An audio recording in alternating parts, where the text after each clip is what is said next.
Halo Tribuners, selamat pagi menjelang siang.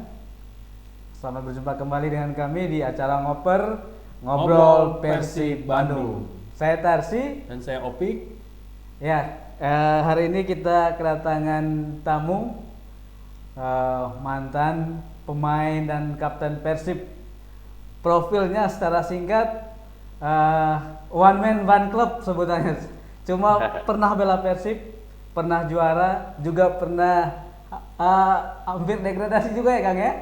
Iya betul. Oke, Kang, punten karena itu udah kita mulai, boleh cerita sedikit pengalamannya untuk masuk Persib, karena waktu itu kan masa jaya-jayanya waktu Akang masuk ya. Iya ya. Iya, sudah.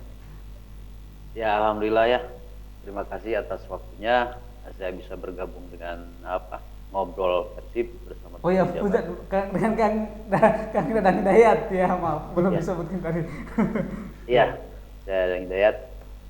Awal saya masuk Persib, ya saya dulu kecil di kampung, Iya. bahkan besar di kampung, belajar sepak bola dari klub anggota Persib Nusaraya. Ya.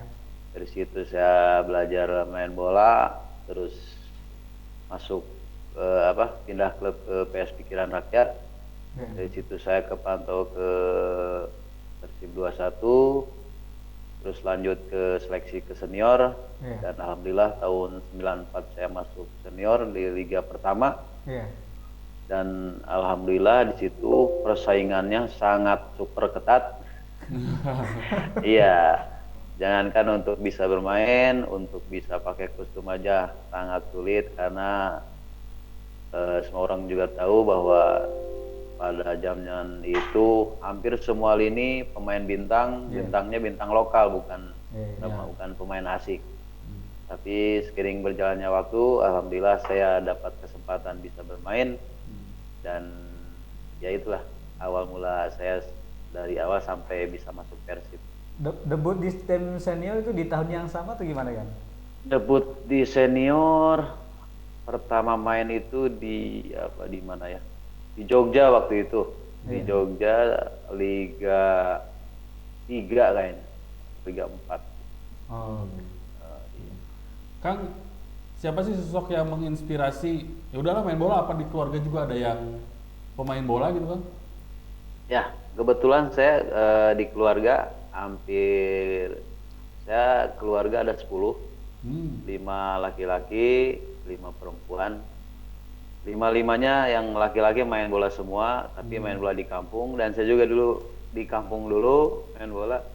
Ya mungkin salah satunya dari keluarga dulu inspirasinya.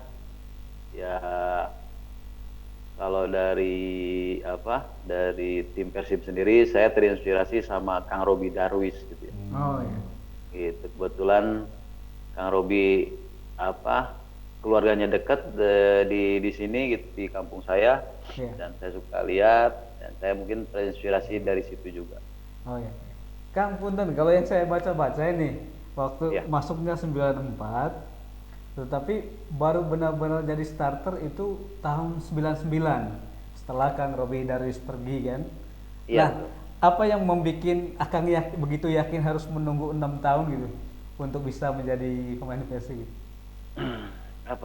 Kalau dulu kan ya mungkin saya udah jalannya seperti ini gitu ya. Iya. Saya mengawali di Persib dan berakhir di Persib, pensiun di Persib. Dan yang mendorong saya percaya aja gitu ya, bahwa kerja keras, latihan keras, pada suatu saat pasti ada hasilnya gitu. Ada buah dari hasil kerja keras pasti ada. Oh, Gitu iya. ya. Enggak tergiur ke tawaran dari klub lain atau pergi ke klub lain untuk dapat jam terbang misalnya? Iya, kalau dulu sih jarang sih seperti sekarang. Oh gitu. Jual beli pemain nggak seperti sekarang gitu ya, ke sana kemari. Dulu sih ya paling ada sih pemain bintang yang Iya. yang jual beli pemain seperti itu. Tapi tawaran Ya, ada kan misalnya pindah gitu? Tawaran dari klub lain? tawaran sih kalau lagi main enggak sih kayaknya, karena mungkin eh, orang mungkin udah pasti saya nggak akan mau ditawari gitu karena saya udah itu tadi ya, saya punya perjalanan apa ya, dari bawah untuk bisa meraih prestasi apa, untuk bisa masuk Persib sampai bisa bermain. Ya saya punya tekad, saya harus mempertahankan dan saya ingin ya berhenti di Persib seperti itu. Oh, gitu. Kang tadi ceritanya kan mengidolakan Kang Robi Darwis. Iya. Ternyata akhirnya satu tim dan juga Iya. menggantikan Kang Robi Darwis di posisi yang sama juga sebagai kapten. Nah itu rasanya gimana Kang? Kadang-kadang saya merasa ini tuh benar enggak gitu ya, kayak seperti mimpi gitu ya. Ya biasanya kan saya kalau dulu sih jarang ada siaran langsung gitu ya, kalau dulu Iya. biasanya dari apa, maksudnya siaran langsung di TV. Saya dengar aja dari radio. Kadang-kadang saya berpikir, wah gimana ini sosok Kang Robi itu seperti apa, tingginya seperti apa gitu ya. Iya. Dan begitu saya bisa main bareng, bisa setim bareng gitu ya, Iya. kayaknya bisa ada mimpi. Kang, saya pernah bilang gini, Kang, saya dulu lihat Kang gini-gini, Iya. sekarang bisa bareng latihan, bahkan bisa ngobrol, bisa bercanda gitu ya. Ya itu mungkin apa ya kayak seperti mimpi aja gitu ya. Oh gitu. Iya. Tapi kan di tim Akang kan bersaing dengan Kang Robi kan ya. Ada Iya. rasa minder gak Kang? Karena waktu itu kan Kang Robi ya punya nama besar lah di Persib juga di timnas. Tuh. Ya itu pasti sih ya. Iya. Yang namanya persaingan pasti ada rasa seperti itu. Karena Kang Robi kan sosok pemain yang punya karismatik, punya pengalaman baik nasional, internasional gitu. Dan itu juga salah satu motivasi saya untuk apa? Untuk bisa bukan menggantikan ya, Iya. regenerasi dari Kang Robi ke saya. Iya. Kang, teman duet yang menurut Akang selama di Persib, yang menurut Akang ya di lini belakang, teman duet yang sehati, kira-kira menurut Akang siapa Kang? Kalau teman duit sih yang kalau asing ya, Iya. sama yang itu Lizama gitu ya, Oh, dari zaman. sama Lizama. Terus kalau pemain lokal, tapi yang namanya chemistry sih paling cepet terjalinnya sama pemain lokal gitu ya. Oh iya. Karena mungkin dari Bahasa. kulturnya, terus dari bahasa. Kalau saya sih ya kalau pemain asing sama Claudio Lizama, kalau sama pemain lokal mungkin sama Heri Setiawan, sama Ruhiat yang orang Sumedang itu. Oh iya. Enak kalau main ya. Dan terakhir saya bermain sama Usep Munandar. Itu juga partner yang bagus, yang gesit juga enak gitu ya sama Usep. Kang punten ya Pak. Ini kan Akang pernah masuk langsung juara kan ya. Betul. Nah kalau saya juga baca pada tahun 2003 Ya. Persib itu hampir degradasi dan harus Betul. melewati itu melalui playoff ya kalau nggak salah. Betul. Nah Akang sebagai kapten waktu itu gimana rasanya ada di dua situasi itu Kang? Pernah juara bahkan pernah hampir degradasi. Ya. Kalau saya sih waktu Liga pertama 1995 itu Iya. ya saya sih merasakan euforianya ya. Iya. Saya tidak berkontribusi langsung ke permainan karena waktu itu saya sebagai anak bawang gitu ya. Anak bawang yang ya melihat menonton senior, melihat buat pengalaman ke depan. Terus 2003 hampir degradasi itu alhamdulillah 1 tahun itu saya stresnya minta ampun. Ya.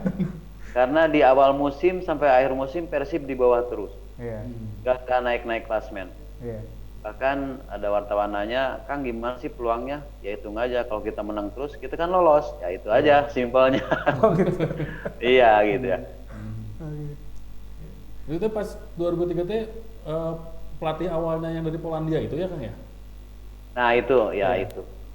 Itu kan awalnya Persib sebetulnya Persib itu udah mulai bagus ya. Iya. Cuman ada perombakan total dengan pelatih yang kurang tahu kultur di kita. Jadi dia nyiapin pemainnya pemain yang apa? Pemain muda, sementara dia belum mengincar pemain apa? Pemain berpengalaman, pemain senior. Iya. Dan begitu dia menghadapi apa? Kenyataan bahwa pemain muda tidak mampu, pemain seniornya udah ketutup sama orang, Iya. dan akhirnya dipaksain seperti itu. Dan itu sangat-sangat berat saya tuh. Iya. Karena terus terang saya berada di apa ya, di era regenerasi peralihan dari angkatannya Kang Robi CS Iya. masuk ke tim saya, sementara tim lain diisi tim muda yang sudah punya pengalaman gitu ya. Kalau sini dari kalau Persib setelah eranya Kang Robi hilang, kita minim pengalaman, Iya. sementara yang lain sudah punya pengalaman, ya itu ya, akibatnya seperti itu Persib. Iya. Nah, Akang kan sebagai kapten waktu itu, ada hal-hal yang mungkin bisa diceritakan di ruang ganti ketika harus berbicara dengan pemain muda yang supaya mengangkat semangat mereka dalam situasi seperti itu gitu kan? Ada sih motivasi ya, karena saya dulu juga kan dimotivasi sama senior sama Kang Iya. Robi juga, karena sama Mas Sutiono. Iya. Ya transfer pengalaman sih di ruang ganti apa biasa dilakukan gitu ya. Iya. Karena biasanya ya kalau saya rasakan juga pas pertama main itu yang namanya nervous grogi itu. Iya. Apalagi kalau main di kandang di Persib di kandang di Stadion Siliwangi, sekelas Heri Setiawan aja yang sudah pengalaman internasionalnya banyak, Iya. begitu dipasang di Persib pertama main, tengah main diganti ya. Benar. Karena ya itu di Bandung itu penontonnya. Ya belajar di pengalaman, saya sharing lah sama pemain-pemain muda bahwa Iya. seperti inilah apa iklim sepak bola di Bandung khususnya seperti itu. Iya. Yang akhirnya bikin teman-teman bisa menang di 3 laga terakhir di playoff kan? Apa kuncinya waktu itu?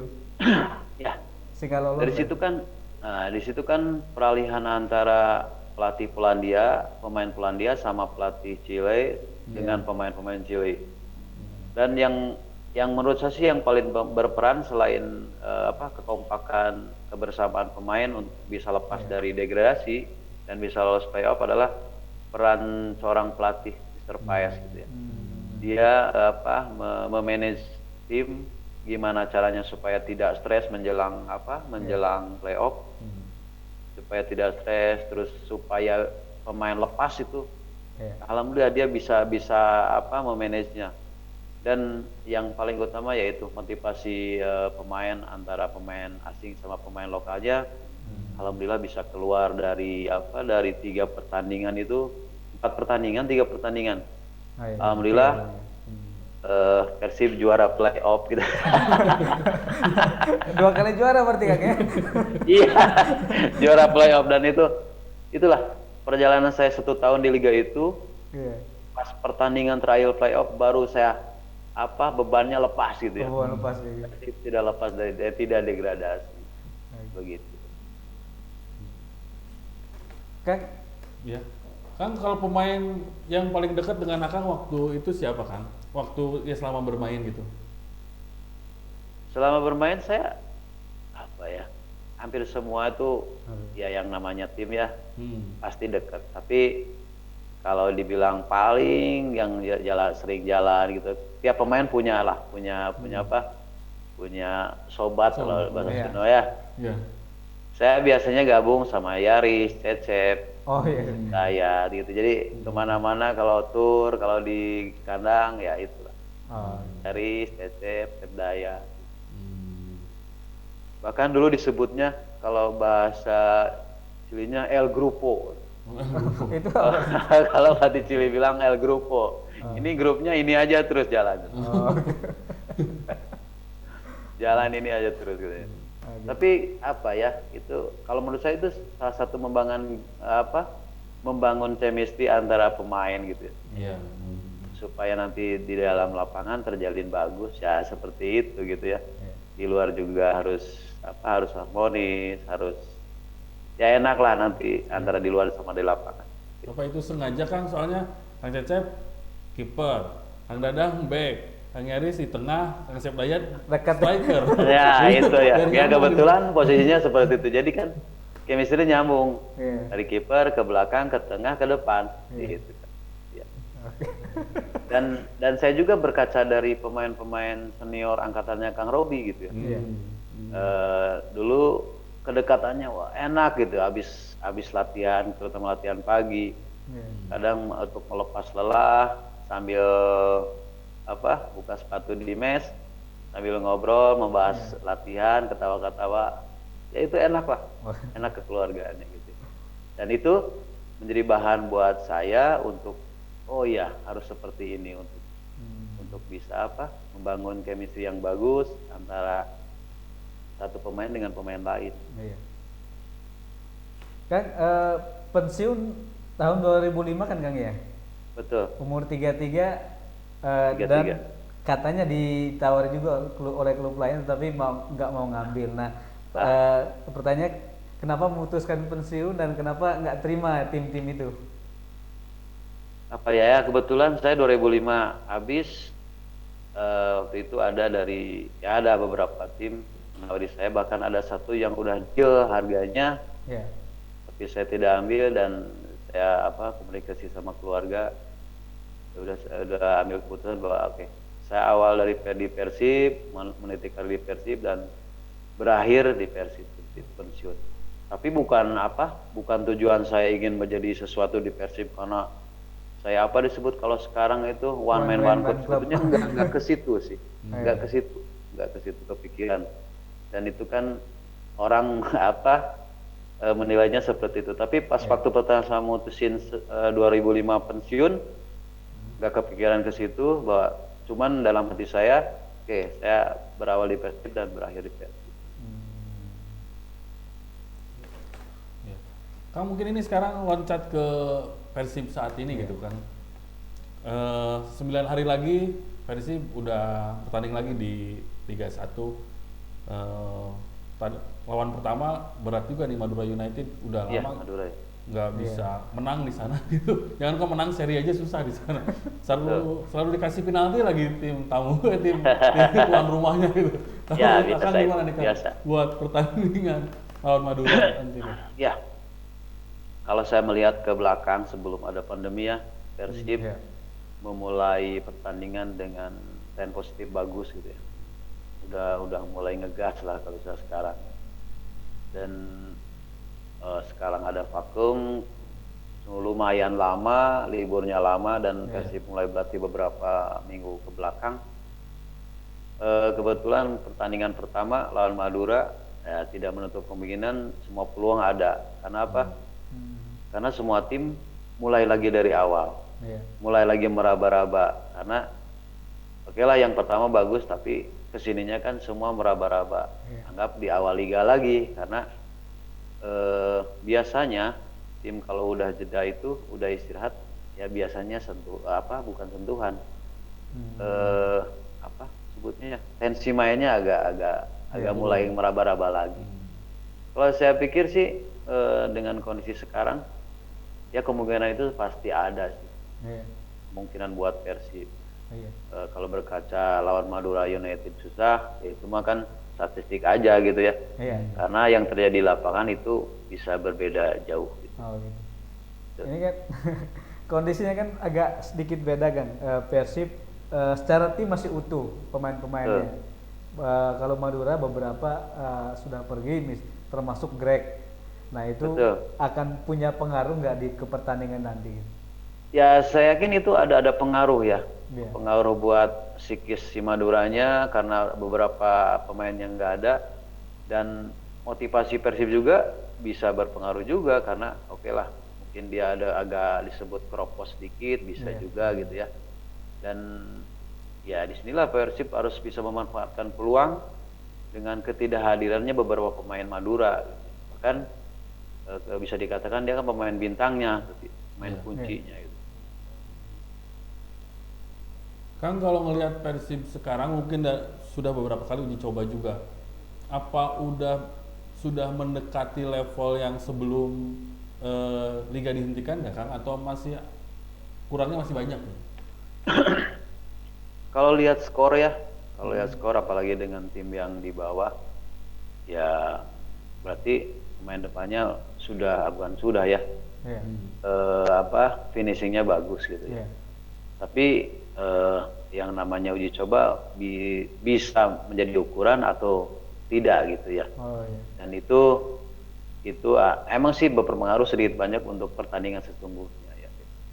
Tapi mudah-mudahan dengan uji coba ya, rangkaian uji coba beberapa pertandingan baik intern maupun lawan kemarin kan ada lawan Bayangkara dengan skornya seri gitu ya. Iya. Ya mungkin itu salah satu bekal buat pertandingan sesungguhnya, dan itu biasanya ya sedikit banyak berpengaruh untuk pertandingan sesungguhnya. Kan ini kan Akang pensiun umur 33 nih. Betul. Nah, kalau kita lihat back Persib ada beberapa yang sudah lebih dari Akang usianya. Kalau dari segi Betul. pensiunnya kayak Bang Betul, Supari iya, udah iya. 35, Victor Betul. udah 33, Fabiano udah 37. Nah, kalau menurut Akang dengan pengalaman Akang pensiun di usia itu, kira-kira pemain-pemain yang sekarang masih kuat nggak untuk liga yang padat ini selama 5 bulan dengan harus pakai bus gitu kemana-mana itu? Ya. Ya kalau mengenai usia ya Iya. itu kan hukum alam ya. Ya. Tidak bisa dilawan. Ya. Tapi kemampuan seseorang itu bisa berbeda-beda, dia ada yang bisa kuat sampai usia 40, Ya. ada yang ya seperti sekarang Persib. Tapi kalau saya lihat sih itu tergantung dari dari kacamata pelatihnya. Dia bisa meningkatkan performa di usia seperti itu atau mempertahankan performa dia dengan latihan yang diberikan, mungkin ada latihan tambahan. Kalau saya sih saya percaya kepada pemain yang sekarang, apalagi dia ya disebut pemain asing ya, meskipun naturalisasi, dia bisa menjaga performa dia seorang profesional dan dia tanggung jawab pada profesinya gitu ya. Dan kalau mungkin sih usia-usia segitu resiko cederanya itu. Karena ya itulah yang namanya otot udah mulai sebut tua ya, udah mulai rentan. Tapi saya yakin dengan kualitas pelatih yang ada di tim Persib bisa mempertahankan performa pemain belakang yang notabene usianya di atas 30. Insya Allah bisa. Kan satu lagi, tapi mungkin ini kan kemarin Robert Albert tuh sempat kaget juga. Dia juga sebenarnya mungkin ya bukan kaget juga sih, mungkin ngeluh, protes sebenarnya. Tiba-tiba bursa transfer meskipun tidak diumumkan dibuka, ada tim yang rekrut, terus ada yang rekrut pemain baru, terus juga meskipun sebenarnya PSSI sama PT LIB belum mengumumkan bahwa bursa transfer dibuka gitu, tapi ya karena ada pemain asing yang keluar, akhirnya mereka merekrut pemain baru. Ya Robert Albert juga istilahnya mah kaget lah gitu, kenapa bisa jadi seperti ini. Faktor-faktor non teknis ini berpengaruh nggak kan sebenarnya ke tim gitu, atau gimana menurut Anda? Kalau menurut saya sih, kalau hal-hal seperti itu, kalau non teknis seperti itu, saya kira enggak ya. Karena ya itu malah mungkin agak kurang ininya Mr. Abed aja ya. Karena kebijakannya bisa berubah-ubah, tidak sesuai dengan regulasinya gitu ya. Tapi saya yakin tidak akan berpengaruh karena tim Persib sendiri punya tim yang utuh dari awal liga sampai sekarang mau dilanjutkan liganya. Saya kira tidak akan berpengaruh.